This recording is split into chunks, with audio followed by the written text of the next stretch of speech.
হাতের কাছে থাকা সামান্য কিছু উপকরণ দিয়ে খুব সহজেই বানিয়ে ফেলতে পারবে একদম নামি দামি দোকানের মতো খাবার। এখনকার এই ঠান্ডা ঠান্ডা ওয়েদারে কিন্তু স্যুপ খেতে ভীষণই ভালো লাগে, আর এই স্যুপ কিন্তু বাড়িতে বসে খুব সহজেই তোমরা বানিয়ে ফেলতে পারবে একদম দোকানের মতো। তাই নামি দামি রেস্টুরেন্টের মতো মাঞ্চাও স্যুপ বাড়িতে কিভাবে বানাবে সেই ডিটেলস রেসিপি থাকবে আজকের আমার এই ভিডিও। অনেক সময় স্যুপ বাড়িতে বানাতে গেলে একটু টেলটেলের ব্যাপার চলে আসে, একদম দোকানের মতো স্বাদ আসতে চায় না। তো চলো বাড়িতে বসে কিভাবে নামি দামি রেস্টুরেন্টের মতো মাঞ্চা স্যুপ বানাবে সেই রেসিপিটা ফটাফট দেখে ফেলি।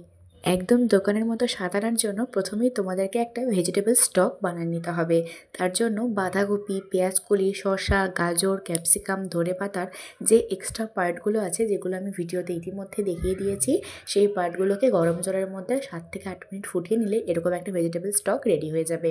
তো স্টকটাকে আলাদা করে নিচ্ছি, আর এদিকে আমি চাউমিনটাকেও সেদ্ধ করে নিচ্ছি। মাঞ্চাও স্যুপের কিন্তু ওই ভাজা চাউমিনগুলো না থাকলে একেবারেই ভালো লাগে না। তো চাউমিনটা সেদ্ধ করে নেওয়ার পরে কিন্তু চাউমিনটার জল একেবারেই ফেলে দেবে না, ওই ভেজিটেবল স্টকটার মধ্যেই চাউমিনটার জল মিশিয়ে রেখে দিচ্ছি।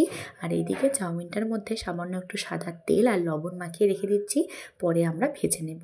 এবার চলো আরও কিছু ভেজিটেবলস কাট করে নিই। প্রথমে আমরা বাঁধাকপি কেটে নেব। তোমাদের হাতের কাছে যেরকম সবজি থাকবে তোমরা সেই মতোই সবজি এখানে অ্যাড করবে। আমার কাছে এই কটা সবজি ছিল, যেরকম বাঁধাকপি, গাজর, পেঁয়াজকলি, ক্যাপসিকাম, এই সমস্ত আমি দিয়েছি। তোমরা চাইলে তোমাদের পছন্দ মতো সবজিগুলো কাট করতে নেবে। আর বলে নেই, মাঞ্চাও স্যুপে যেহেতু সবজিগুলো একদম গলে যায় না, একটু ক্রাঞ্চি থাকে আর একদম ছোট ছোট করে কাটা থাকে, এটা কিন্তু খুবই খেয়াল রাখবে যাতে সবজিগুলো ছোট্ট ছোট্ট করে কাটা হয়। দেখো আমি খুব সময় নিয়ে সবজিগুলো কেটে নিচ্ছি। সবজিগুলো কাটতে একটু বেশি সময় লাগে, আর স্যুপটা বানাতে কিন্তু একদমই বেশি সময় লাগে না। এই ছোটোখাটো টিপসগুলো কিন্তু মনে রাখলে, যেরকম কি ভেজিটেবল স্টকটা আগে বানিয়ে নিলে, আবার চাউমিনের জলটা ফেলে না দিয়ে ওটাও একসাথে মিশিয়ে দিলে, এই ছোটোখাটো টিপসগুলো মনে রাখলে কিন্তু একদম দোকানের মতো মাঞ্চাও স্যুপ তোমরা খুব ইজিলি বাড়িতেই বানিয়ে নিতে পারবে। কথা বলতে বলতে আমি সমস্ত সবজিগুলো কাট করে নিয়েছি, আর এদিকে রসুন, আদা, লঙ্কা, পেঁয়াজ এসবও আমি কাট করে নিয়েছি। এবার চলো চাউমিনগুলোকে আমি ভেজে নিই। চাউমিনগুলোকে ভালো মতো তেলের মধ্যে এপিঠ ওপিঠ লাল করে ভেজে নিচ্ছি। তোমরা চাইলে হালকা একটু ব্রাউন কালার আসলে নামিয়ে দিতে পারো। চাউমিনগুলো কিন্তু শুধু শুধু খেতেও ভীষণই ভালো লাগে আমার, তার জন্য আমি একটু বেশি করেই বানিয়েছি। এবার স্যুপটা বানিয়ে নেব।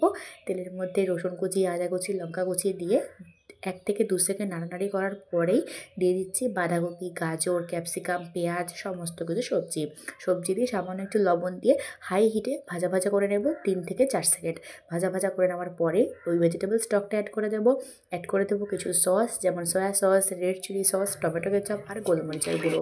সব কিছু দিয়ে খুব ভালো মতো বয়েল করে নেব 7 থেকে 8 মিনিট। বয়েল হয়ে গেলে কর্নফ্লাওয়ারের স্লারিটা দিয়ে ভালো মতো ফুটিয়ে নেব। আবারও ওই 4 থেকে 5 মিনিট ফুটিয়ে নিলে একটু ঘন ঘন হয়ে আসবে। নামানোর আগে একটু ভিনিগার আর একটু গোলমরিচের গুঁড়ো ছিটিয়ে নামিয়ে দিচ্ছি। একদম দোকানের মতো স্যুপ কিন্তু আমাদের রেডি।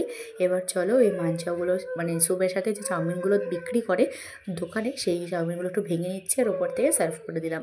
দেখতে যতটা টেম্পটিং লাগছে, খেতে কিন্তু আরও বেশি সুস্বাদু হয়। প্লিজ একবার এই প্রসেসে বানিও আর আমাকে জানিও কেমন লাগলো। আজকের রেসিপি এই পর্যন্তই। বাই।